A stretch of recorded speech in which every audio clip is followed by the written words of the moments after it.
Hello everyone, welcome to Tuesdays at 10. My name is David Needham, and this morning I'm presenting a talk that I'm calling Preserving Memories and Digitizing Media. So a brief little blib about myself. I have 3 kids, ages 2 to 12. They might be part of the reason why I am more interested in collecting stories and media. They certainly have influenced some of my history, but we'll get to that in a minute. I am on the Board of Trustees for the Champaign County History Museum, and I will be talking about the History Museum a little bit later. I'm also a volunteer in the studio here at the library. After school, once a week, I go downstairs and I help the middle schoolers with 3D printing, D&D, and sometimes some other crafty things. And I'm the founder of Storytech Media, which is a business that does all of the stuff that we're talking about here today. But the thing that I wanted to express today is that everything we're talking about are things that you can do yourself. A few years ago, I sort of had some of the idea of how these pieces work, but with a little bit of research, a little bit of time, a little bit of connecting with other local organizations, I was able to do these things for myself, and I believe that you also can do these all by yourself. So about 10 years ago, I heard a podcast on NPR that featured a nonprofit called StoryCorps. Their whole thing is a commitment to the idea that everyone has an important story to tell, and everyone's story matters. In that episode, they encouraged listeners to just collect a list of good questions. They had some questions that they suggested, and ask your family members those questions.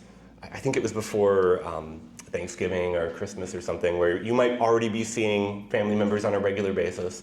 And they said, just go ask your family members these questions. If they'll let you hit record on your phone, excellent. Even if they don't, you'll be glad that you've heard these stories. And so I asked my parents, and to my astonishment, they agreed. They said, not only can I ask them the questions, but they'll let me record video of them answering these questions. So as a result, I have this invaluable video to me that captured the stories of my parents that I had never heard before, potentially stories that they had never said out loud before. I learned about what their childhood was like. I learned how they first met.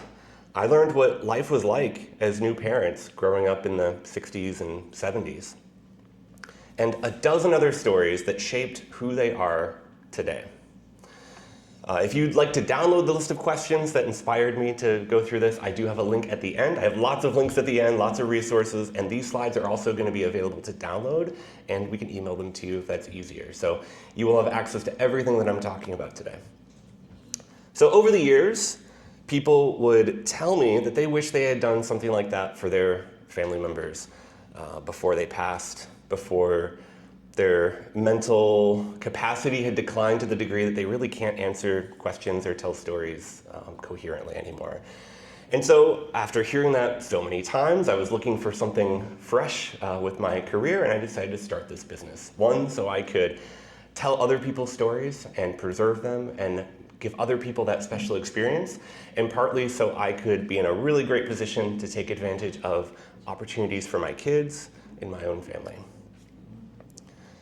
So why did I start digitizing media? Well, it's legacy storytelling, the sort of thing that I'm doing, is a very natural segue into digitizing media, because in addition to asking questions and drawing these stories out, if you also have a photograph of the person at that age, or a photograph of a family member who had passed that's in the story, or an activity that's being told, a vacation or something, that makes that story even more special. So I started combining those into little family documentaries, little videos that showcase not only the interviews of people, but also the pictures, the little pictures that they had, and the video clips that they took on their old camcorder and things like that. So I started doing market research. Right? This is not my first business. I went and I talked to the people who I thought would be my customers, and I discovered that not very many people thought they had a story to tell. And certainly, StoryCorps and I disagree with that sentiment. However, what I found in digging a little bit deeper was that every single family had a box of photos, a box of old slides, a box of 8mm videotapes or other things like that that they hadn't seen, that they always wanted to do something with, and in many cases they had no way to even view that media anymore. The player, the recorder had long since deprecated, it doesn't work, you don't have the cord, whatever it might be. They hadn't seen that media in some cases for decades, and they wanted help to be able to view it again, and not only view it, but to be able to send it to friends or family members, to be able to view it from their phone, or even to look it up and recall it in an instant just by searching for it.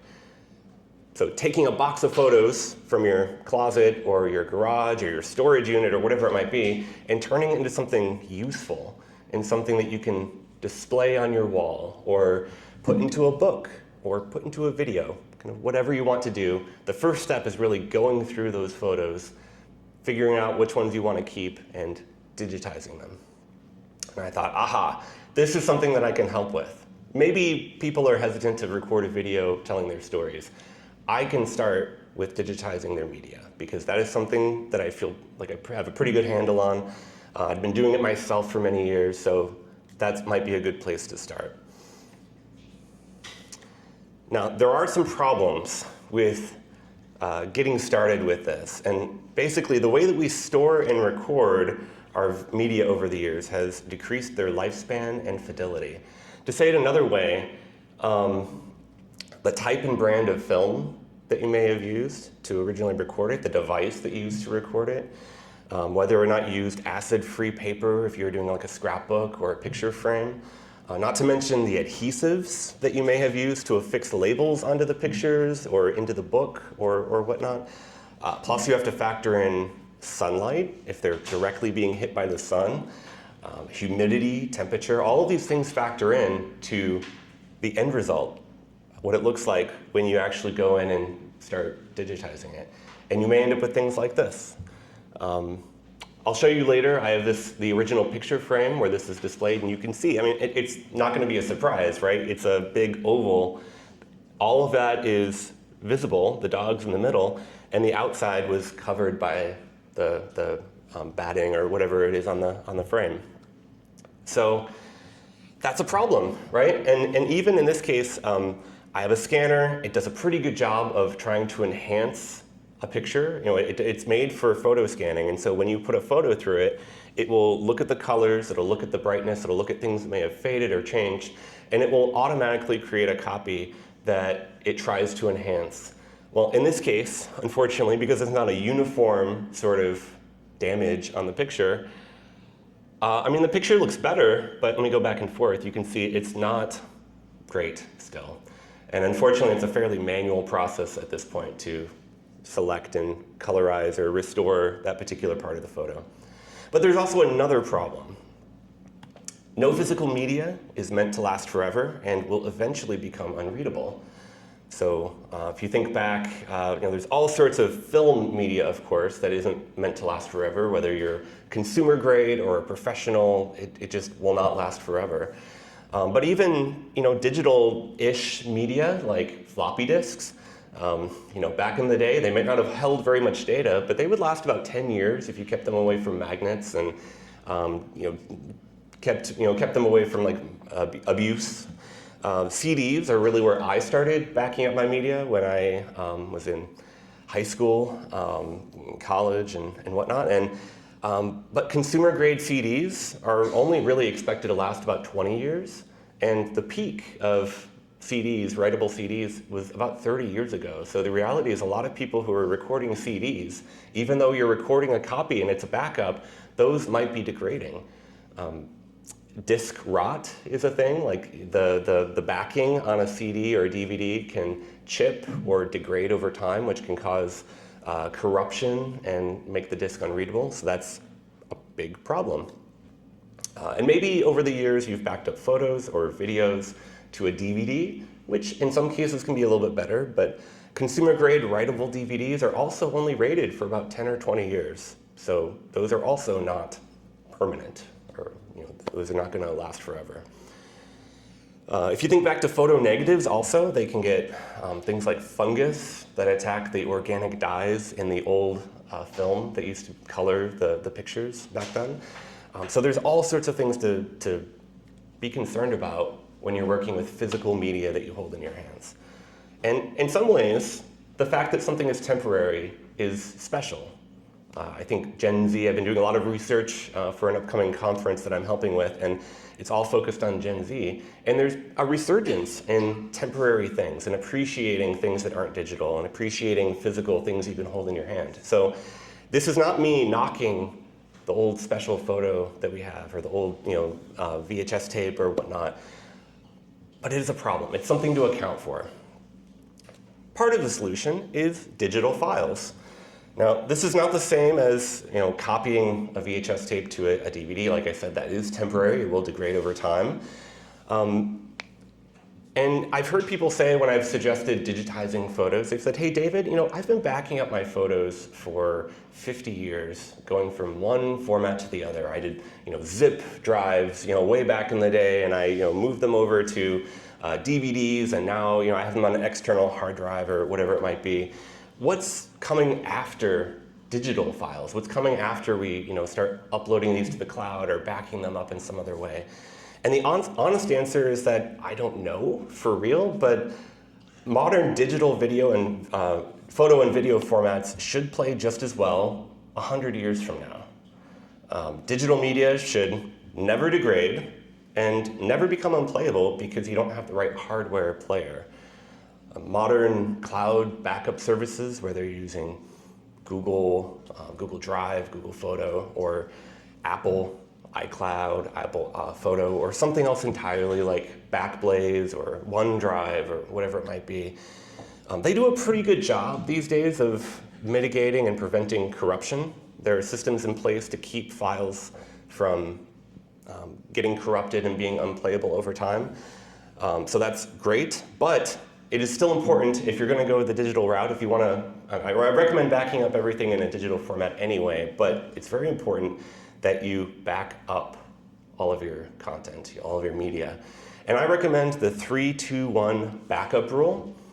The 3-2-1 backup rule says that you need 3 copies of your media or your data. You need that content to live on 2 different devices at least. And you need at least one of those copies to live off-site, so outside of where your primary computer is, whether it's at home or work or whatnot.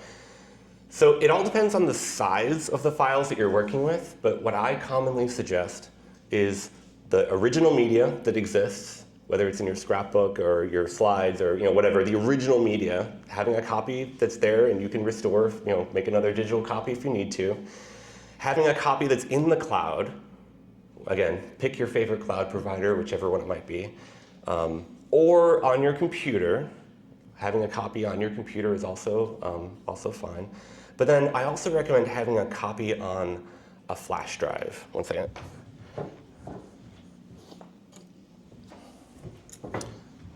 So here I have a little handy flash drive. This holds data. I plug it into my computer, I put files onto it, and then those files live on this device. Now, external media like this, whether it's an external hard drive or a flash drive, also won't last forever. They can become damaged over years just from conditions and whatnot. But the idea is that if you have these backups, if one of them breaks, if you're swapping them out every 5 or 10 years or so, you should never be in a situation where you're left without your copies. So what I recommend whenever I do a project for someone, I'll digitize their media. I'll help them get the media into their cloud provider of choice. And again, if you have an iPhone, you probably are using Apple iCloud. If you have an Android phone, Google or some other cloud provider works just fine. So that's one backup, in addition to it living the original copies. And then I put all the data on a flash drive, and I say, put this in your safe deposit box. Give this to your kids. Get it outside of the house where you normally work so that this copy exists somewhere else. And then every so often, whether it's 5, 10, 20 years, whatever it is, check it out again. Put it back into your computer, make sure it still works. Consider making a new copy or getting a new drive, just so you have more backups available in case something does go wrong.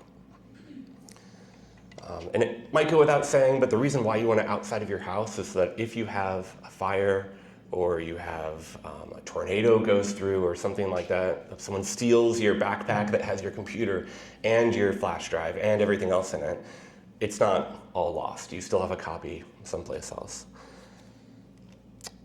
There are privacy and security concerns about using cloud providers, of course. I should kind of give an asterisk there. But that's something you have to consider for yourself. It is very convenient to be able to access all your photos and media from your phone and from your computer and have them sync across to each other automatically. But you have to feel comfortable with the fact that the companies might have some rights over your data. They might be able to view your data potentially.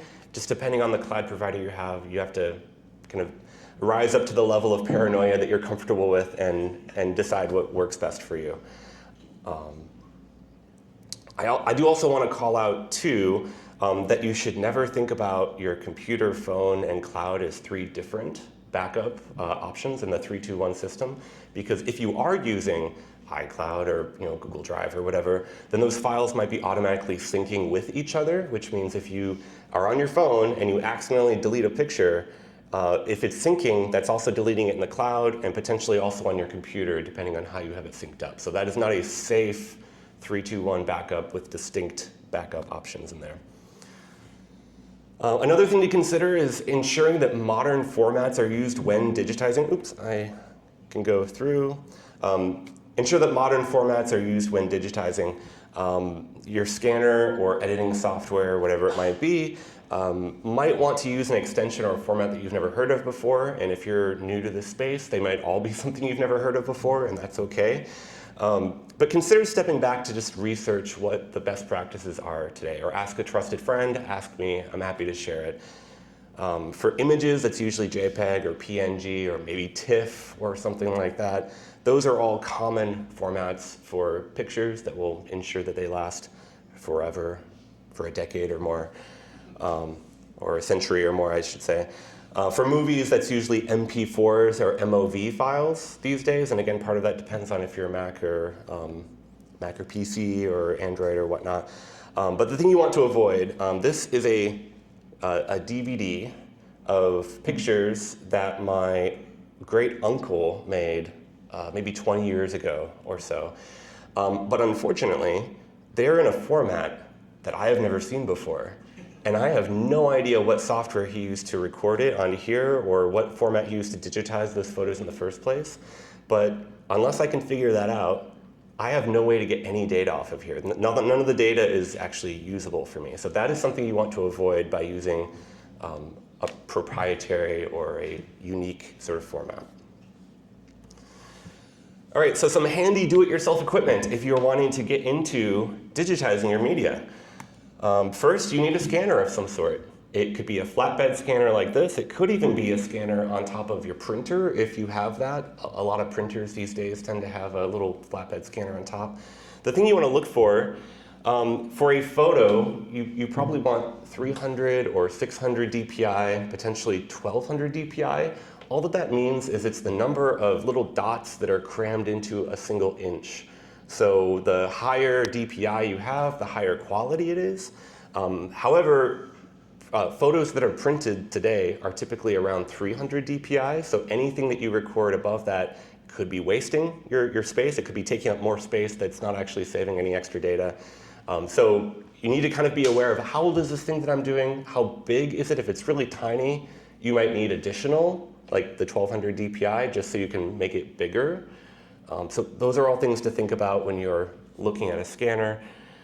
Some scanners like this one include trays that you can put negatives into, or the slides, like projector slides, so you could record those through a scanner as well. I have not used one of those. I've heard they can be a little bit finicky sometimes, so it's better than nothing. That might be something to look into. And then flatbed scanners like this are ideal if you have books or scrapbook pages, because oftentimes removing the media, the photos or the newspaper clipping from the scrapbook can irreparably damage it. Depending on the adhesive and the conditions and all of that stuff, you could rip, tear, scuff, damage the picture that you're trying to save, and that would be very sad.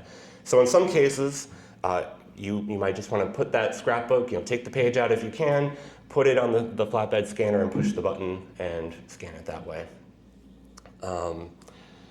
Another option is a vertical feed scanner, which is the one that I have right here. It looks like a printer, but that's actually a scanner. I can put in a stack of like 100 pictures or something like that, push the button, and it will kick it through just like a printer would from top to bottom. It scans both sides.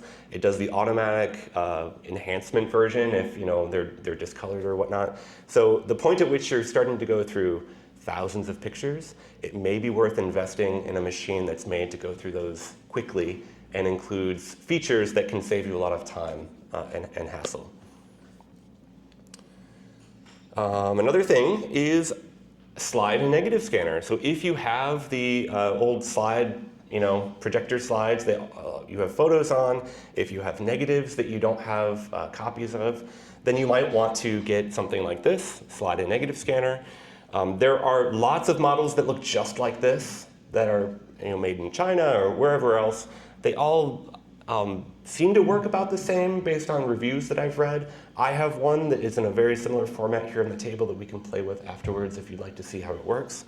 They work pretty well. They get the job done. They take quite a bit of time because you have to push them through one at a time, and so it just takes a lot of effort to put it through, click the button to scan it, okay, put the next one in, click the button to scan it, and that can be a little bit of a pain. There are also very expensive higher end ones that are thousands of dollars or tens of thousands of dollars that have a feed that can kind of put them in and kind of run through them automatically. They do a much better job, of course, of getting the most brightness and vivid colors and whatnot out of the picture. However, those companies don't make them anymore. They are out of production, so you would have to go onto eBay, hope you get one that still works properly and isn't missing any pieces, because it's really tough to buy a new one today that still functions properly. In some cases, if you do get one that still functions, the software is so outdated that it may not work on modern operating systems. So this is one of the challenges. If you have this type of media, it can be difficult, and it might be better to do the flatbed scanner method or just use one of these boxes here. If you have video, then you need something first to play that video, and then you need something to record that video. So I have a 8mm camcorder here on the table that plays video in high definition.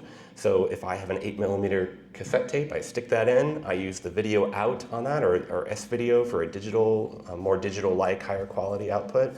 And then I plug that into my digitizer. It's a capture device, which looks similar to the one you see right there. By plugging it into that device, I can see the picture on the screen, which you can actually kind of see on the screen right there now. And I hit record, and then I hit play on the player. And that is kind of the best way today to get a digital copy of your video, whether it's VHS, whether it's, like I said, 8mm, or any of those like mini DV or other formats like that. Unless it has a digital output on the camcorder itself, you kind of have to capture the output like this. And so when someone comes to me with 8mm tapes, or a VHS tape, or whatever it might be, I connect it all together, I hit play, I hit record, and then I just kind of take those digital files and send them back. But the important thing in this case is that you need the thing that can play the media, which many people don't. So it's another case where you might have to go on eBay to find an old camcorder or whatever device that will play the media you have. I've collected things over the years as people have given me things from church or other networks. And then there are some things I still can't play, like any of the old reel-to-reel, old Super 8 videos or things like that. I just don't have the device that can play that, so there's no way for me to record it.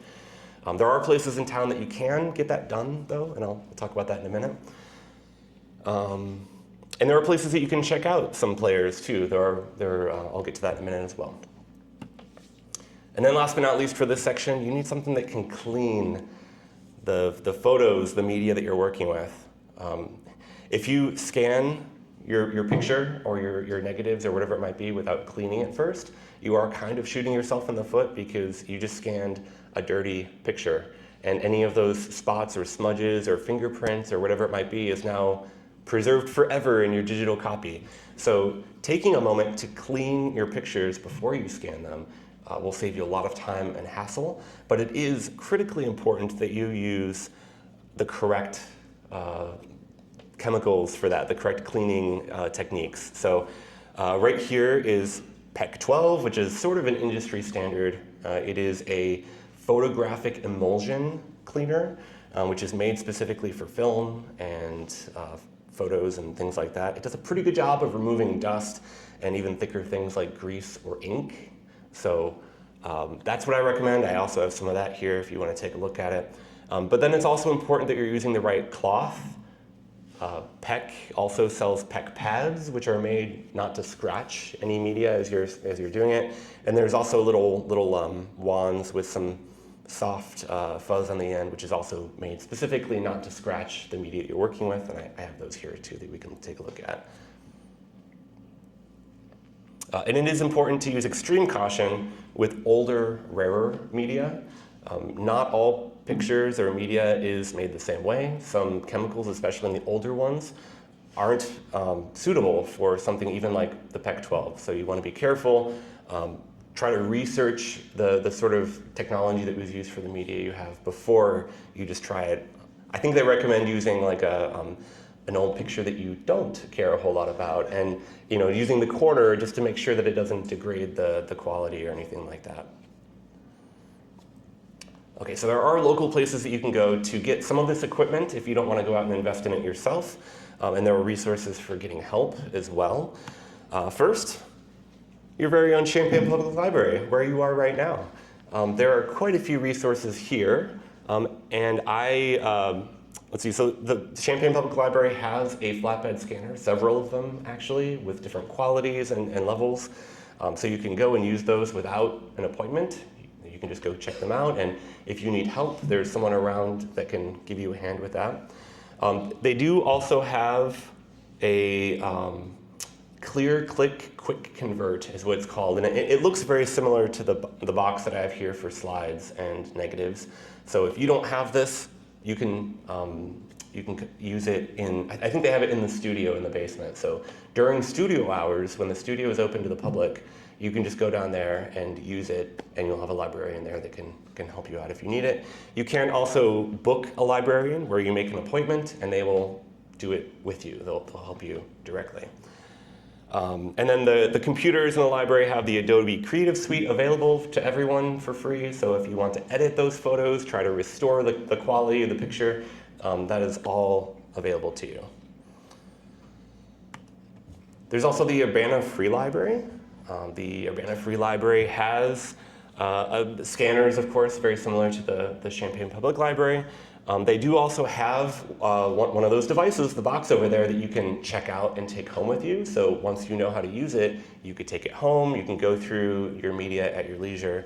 And that one is interesting too. It's maybe a level up from the one that I have and the one that the library here has, because it is able to do Super 8 and reel-to-reel and the sort of film canisters. I've never done that before, so I don't know what's involved with this one. But the device in their catalog claims to be able to carry or to support those, so that is worth noting if you need it. They do also have a DVD VCR available to check out, so if you have VHS tapes that you need to read, they do have the ability to take that home and read those. Let's see, yep. And then we have, if you're on campus, if you're associated with U of I, there's the Siebel Center for Design. They do have a flatbed scanner. It's unclear. I tried calling them and talking to someone about what is available to the public versus what is exclusive for students and faculty. They do seem very generous with what they offer to the public, but it sounds like their scanner and any of their other sort of 3D equipment might be in their lab, which they restrict to on-campus people. So it might be worth checking out if you need to do something that's a little bit more, or if you are already on campus, then that might be a good option. And then one of my favorites, the Champaign Public Library, the Champaign History Museum. So the Champaign History Museum, Champaign County History Museum, is over on University. It's in the historic Cattle Bank building right there. They have a high quality flatbed scanner, and then they also have scanners that are made specifically for negatives and a book scanner as well. So if you just need to use the scanner, if you want to go in and use that, anytime that they're open, you should be able to go up into the library of the museum and access that. If you need to use the book scanner or the negative scanner, or if you want to use the History Museum for a research project and kind of pull on the collection of the digital collection that we have, or the physical books that we have, then those are also available. If you need them, you just need to make an appointment. Those devices are a little bit more finicky. They require a little bit more experience. And so if you make an appointment, which you can do just by visiting the Champaign County History Museum website, you'll be able to book some time, and they can help you with that. Let's see.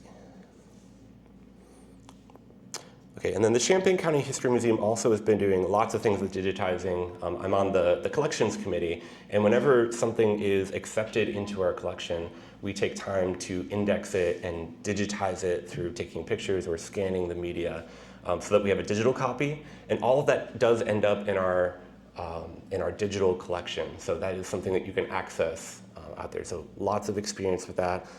And then we have an ongoing project to digitize newspapers. So we are currently collecting funding in order to kind of do the next couple decades of newspapers that we're digitizing. So if that is something that you are passionate about or interested in seeing digital copies of, then please do reach out. I'd be happy to answer some questions, or you can certainly go to the museum and get information about that.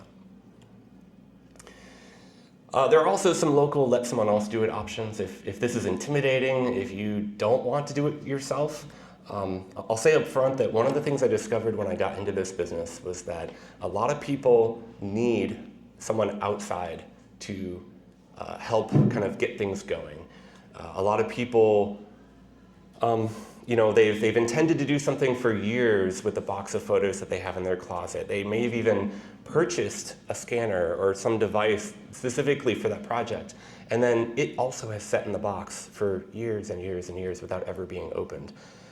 So sometimes it takes a little extra help, even just to say, hey, I'm going to be there at Monday at 9 a.m.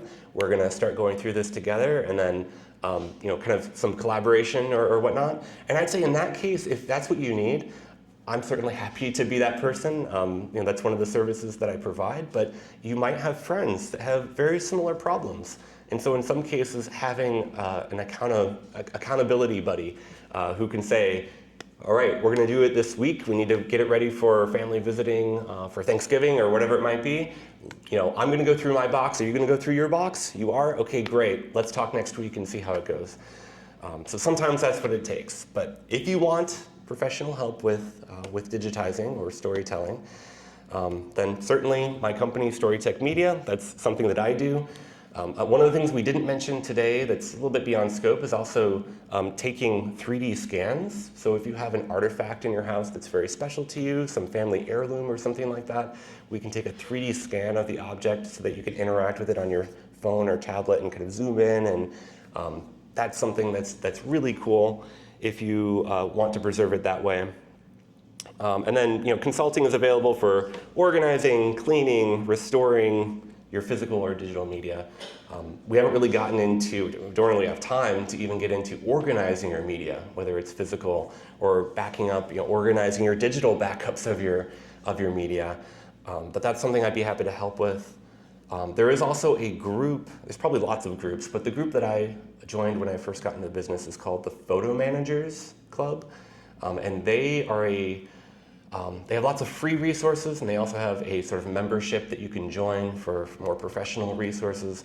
But they just help with all these questions about how to preserve your media, how to organize your physical media into a way that doesn't, or that prevents the degrading quality as much as you're able to. Another local company that's been around a lot longer than me, PM Productions. Mark Landman over there has been a real mentor of mine whenever I've had a problem or I've had some issue with something I'm trying to digitize.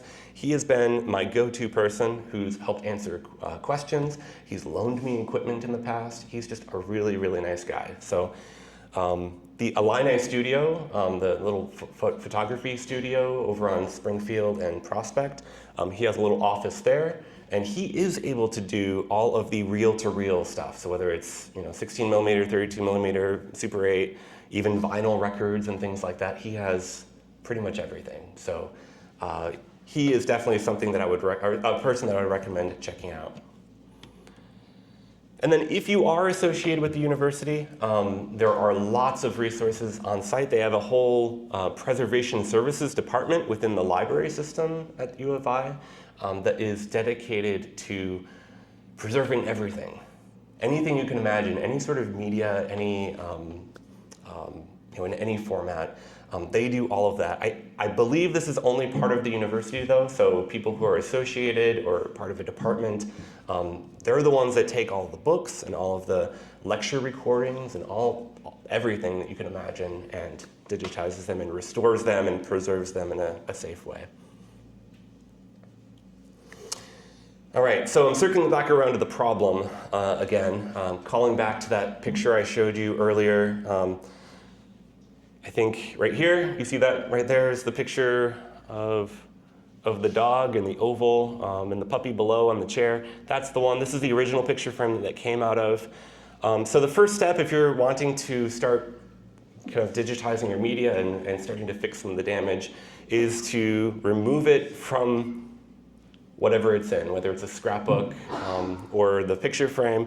But you do want to take special note of adhesives and be prepared that the original frame or scrapbook might not be usable again afterwards. You might have to damage or cut or just break it in some way and to get the media out safely. So be prepared to do something else with the media once you're done with it. Next, so we're looking at this picture. This is a picture of me, actually. I'm riding my little motorcycle. And you see the picture is right here. And you can see the circle sort of around the picture. You can also see that there's tape on the edges, on the sides of the picture. Those need to be removed in order for them not to end up in the digital copy, like this picture right here. So clean before you scan, remove that tape, remove the adhesive, and dirt and smudges and everything else so that they don't end up in the scan. Another thing that I discovered, a lot of times, in this case, I was working with my family. I was scanning some media from a scrapbook, and I didn't do a good enough job removing the adhesive on the back. This is a case where I made a mistake, but I learned a really important lesson early in my professional career doing this. I did not remove enough of the adhesive. I thought it was good enough, but unfortunately, it went through my scanner. The scan looked fine, but every other scan after that had a line in it because it didn't damage anything, fortunately, but that gunk that was on the picture, on the back of the picture, covered the sensor in just the right spot that every future picture, I had to rescan a lot of pictures because I didn't notice it until I had it on my computer and I could pull it up. So I learned my lesson. Hopefully you don't have to learn that lesson yourself because I'm telling you now, but please scan and consider scanning the back of your picture as well if you have adhesive. Yes, sir? That brings up something about using a public scanner. Some of them have a lot of junk on them, so you might want to go to the desk and ask for a cleaning cloth or something, just so you can wipe off the glass. That's a really good point. I did not consider that, but yes, if you're using a public scanner like at the library, it might be something that you have to clean, or you might have to request a librarian to clean. In some cases, I'm guessing they may not want people in there doing that themselves.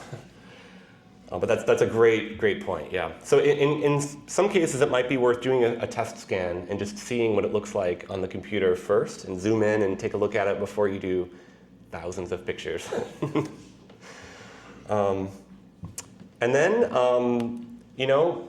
you might get some automatic restoration or some manual restoration if the automatic one doesn't work. I mentioned my scanner here does create a copy of the scan.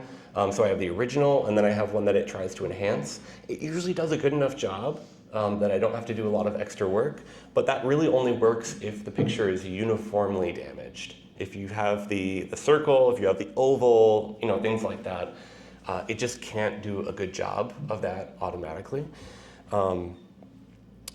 What you want to do is you want to try to make the whites white, the blacks black.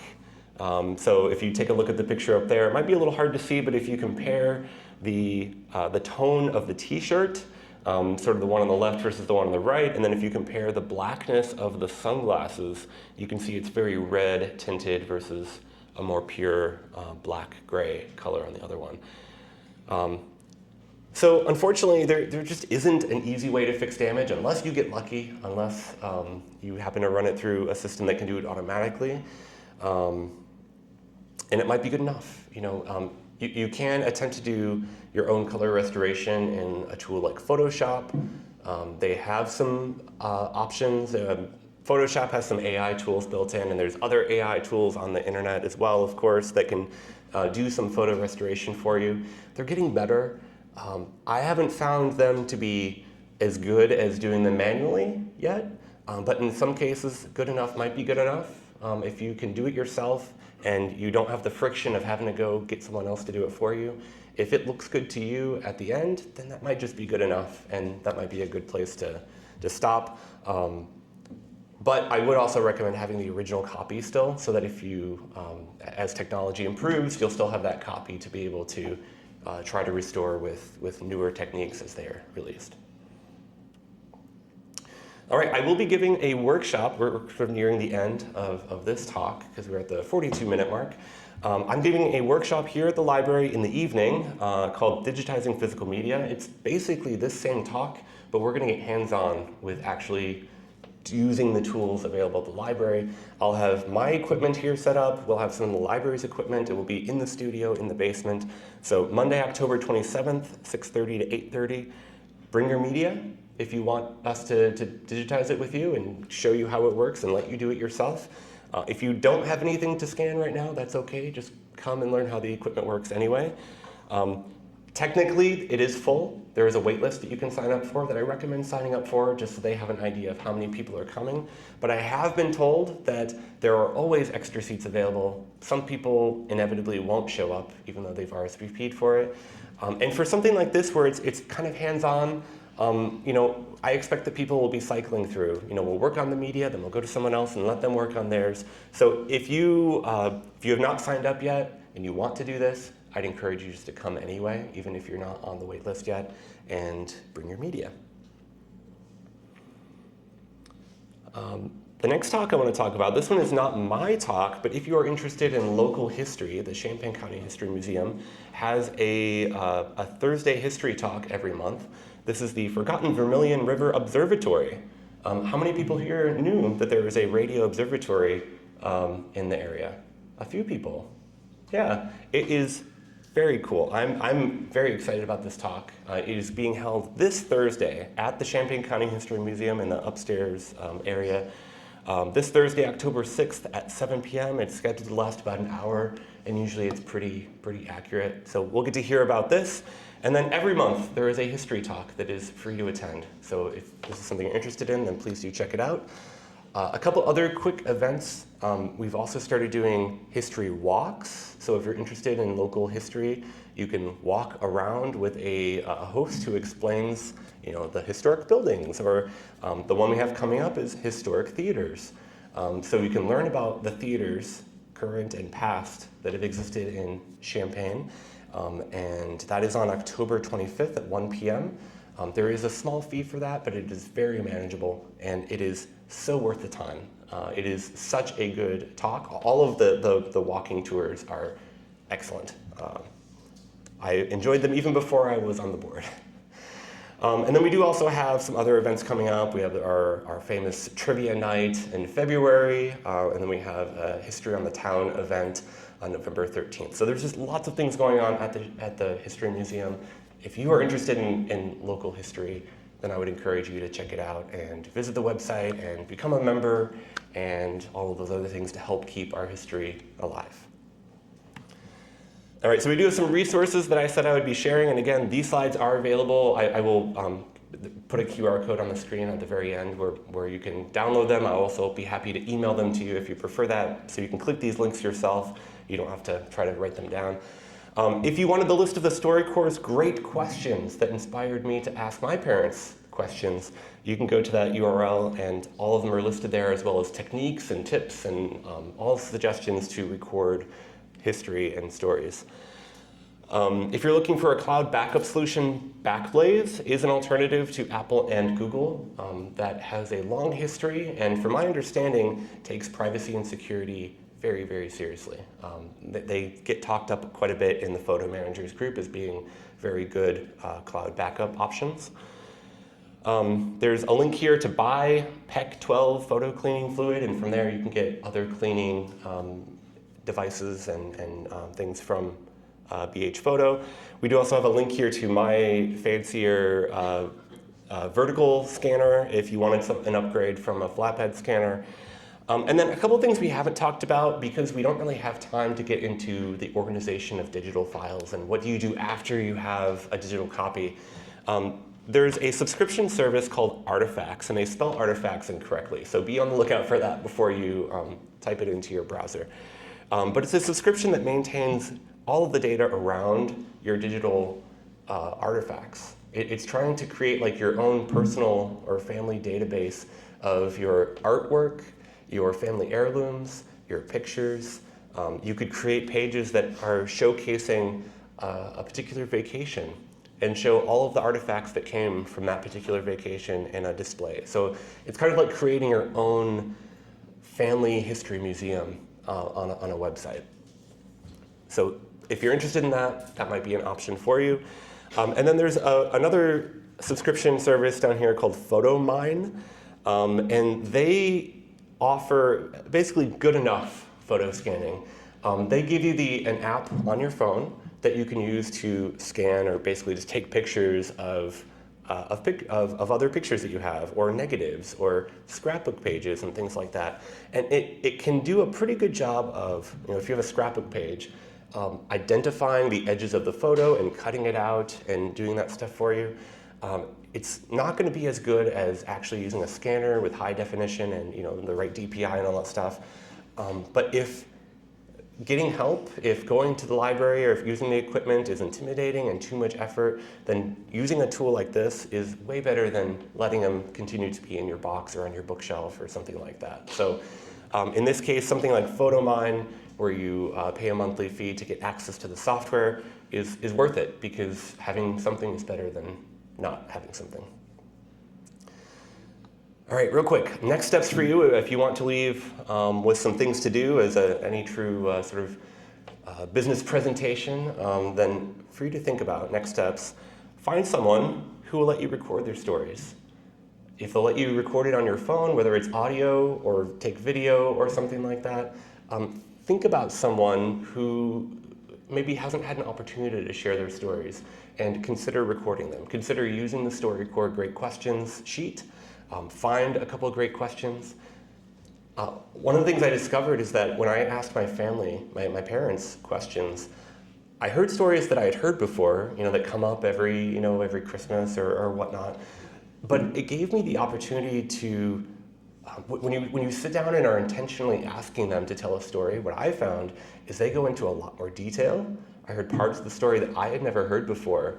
And because this isn't an opportunity to really analyze the story, I could ask questions. Whereas in a family setting where a story is being told, it may not be appropriate to dig in and ask questions. I could say, oh, well, why did Uncle Mike want to do that? Or what made you think that you should get married? Or what opportunities did your best friend in high school, how did you get in trouble? Tell me some ways that, what did you do that you haven't told people before? And these, like I said, just a invaluable stuff comes out of that. So find someone who will let you record their stories, come up with a list of questions, and please do that. Figure out what you or someone you know have and sort through it. This is potentially the hardest part. Figuring out the shoebox is actually a crate, or is several crates, or is in a format like a projector slide, or the reels that you may not have a way to read. Figure out what they have, figure out what they want to view and actually interact with, and then that will give you a good place to start. When people hire me to work on their pictures, I am more than happy to go through a box of photos for the first time and help organize and figure out, like, this is the keep pile, this is the not keep pile, this is the send to family pile or whatnot. But if you can do that yourself, if you can go through that exercise yourself, and then I come to help actually do the digitizing, that saves a lot of time, which saves some of the money as well. But if you can't do that, if it's too big of a hassle, again, I'm more than happy to do that myself. And then actually do the digitizing. Use the resources that are in our community. Find someone that you would like to come in to help you. And whether it's something you just install on your phone and take a picture with your phone, if that's good enough, that's good enough. It's not the best quality, but you have it. You can share it with people, and maybe that's okay. All right, so with that, I will leave it here on the thank you slide. You can scan the QR code if you want to download these slides as a PDF. I do also have my email address here on the corner. If you want to send me a message, I'd be happy to email those to you. I do also have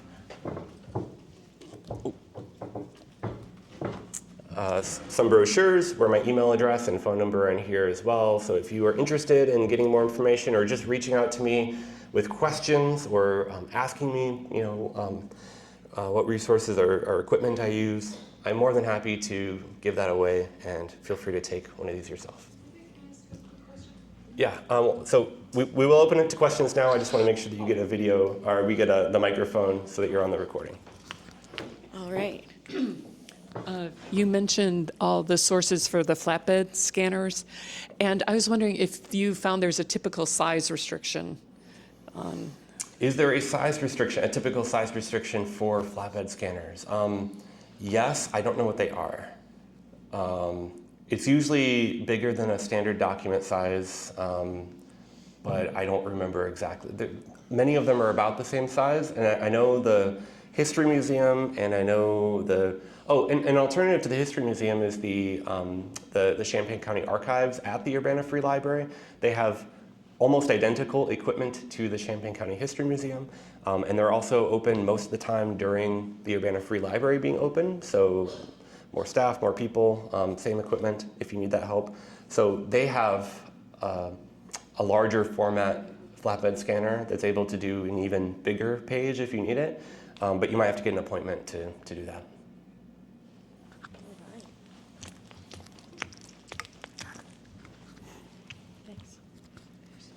Just a note that if you have Amazon Prime, you can have free photo backup as a secondary backup that way. All right, thank you. Yeah, so if you have Amazon Prime, they do offer a photo backup service. So that might be an option to upload for another cloud. Sorry to miss your session October 27 here. Because I'm out of country. But anyway, my question, so I'll ask my question now. When you digitize video, which has tapes, is there any way doing editing same time, or you have to do it after transfer, digitized? Those homemade videos, whatever.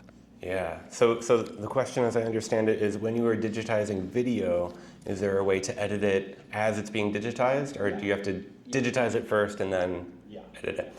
I haven't found a way to do it live. What I have found, the process that I have at home is if I'm taking a VHS tape, I'll stick it into the VCR, I'll run it through my capture device, and I'll hit record. You want to try to get the dimensions to match the dimensions of the VCR if you can, which saves you some time of having to resize it later to make sure it's not stretched. And then once I have the file, I put it on my computer and I run it through free software called Handbrake. I should probably add that to the resources page for anyone who would do that. But Handbrake allows you to resize, to change the format, to change the quality, to kind of clean up files, video files. And most of the time, the outputting video file is smaller, in a good way. Like it's more efficient with the encoding technique somehow. And so I use that to make sure that I'm outputting mono audio if I'm only capturing in mono, and so you're not getting like, oh, I hear it from this side but not that side. I'm using that to remove deinterlacing, like the lines that might appear on some old tapes and things like that. It can handle that. And then after I'm done with that, I take it into DaVinci Resolve or some other video editing suite if I need to then chop it up or create other edits. Cool. Any other questions? Are you familiar with any resources for transferring audio cassettes or micro cassettes to another format to preserve them? Yeah, so the question was about audio cassettes or micro cassettes. The way that I do it is I have a tape player, a tape deck, and then I have a little memo for the little cassette tapes. They all have a stereo out. I plug that into my computer and I hit record on my computer and I hit play, and that's how I do that. I'm not aware of any other way to do it. However, I would not be surprised with the audio has kept up a little bit more with digitizing because of music and things like that. So there are devices that can record straight from, you put it in and you hit record and it will digitize it all within the device. I don't have that equipment, but that's probably something that you could research if you need that. Any other questions? Oh, yeah. My parents. Okay. Oh, sorry. My parents had some old movies back from the late 50s, early to mid 60s, and I had them. I sent them off to a company, and there are many copies, and they sent me 2 DVDs. The problem is I want to share some of those movies with some of my family, but not everything that's on both of those DVDs. And I don't know if there's a way to split some of those things up. And I'm afraid there might be like a copyright issue or something, since I had another company do that, if there's a way to then take that DVD and have it sectioned off. Does that make sense? The question was, you sent off some of your media, some old videos to be digitized, and I should probably have a slide in here about that too, because there are lots of services that you send them a box, they'll digitize it for you, and they'll send it back to you. I didn't include anything with that because I don't personally have any experience with that, so I didn't feel like I was qualified to really talk about that too much, but there are services where you can do that. In this case, they sent you back a DVD, or a couple DVDs that had the media on it. It might not be possible. It depends a little bit on how they recorded it. It may not be possible just to pull it off. You could certainly digitize it again, or put it through a capture device and record it, and have a digital file that way. But just do remember that if you have any physical media is going to degrade. So even though it's on that device, you still want to get a digital copy that you can put in the cloud on your flash drive and back up, because it's not going to last forever either way. So I guess a long way around it is saying I wouldn't worry too much about copyright for that because it is your media, your files. It's not like a movie of something you'd see in theaters or something like that. So I wouldn't worry about that, but you probably will have to get that digitized in order to use it or send individual videos to someone. Yeah, no problem.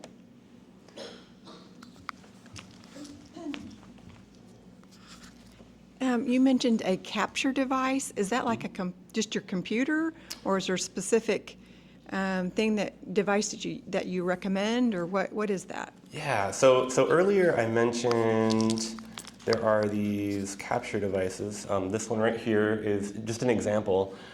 It lets you plug in the old RCA cables, or in some cases, a VGA, which you see right there, or an S-video, or all sorts of different formats that you can plug into it, including HDMI.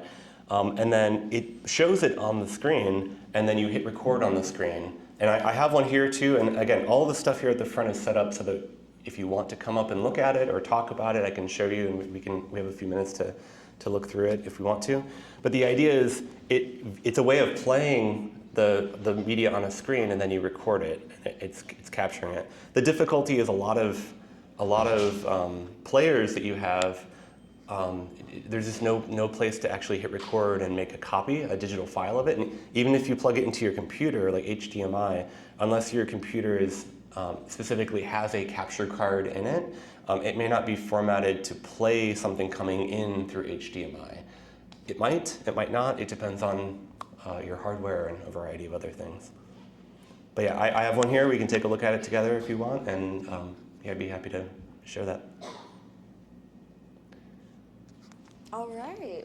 Any last questions? Under the wire. Okay. Well, thank you so much for coming in, and please feel free, grab a brochure. We've got some in the back and some in the front. And then come in and take a look at all of our display that he's got up there. But other than that, make sure you grab a cookie and a coffee on the way out. Have a good one. Thank you all very much.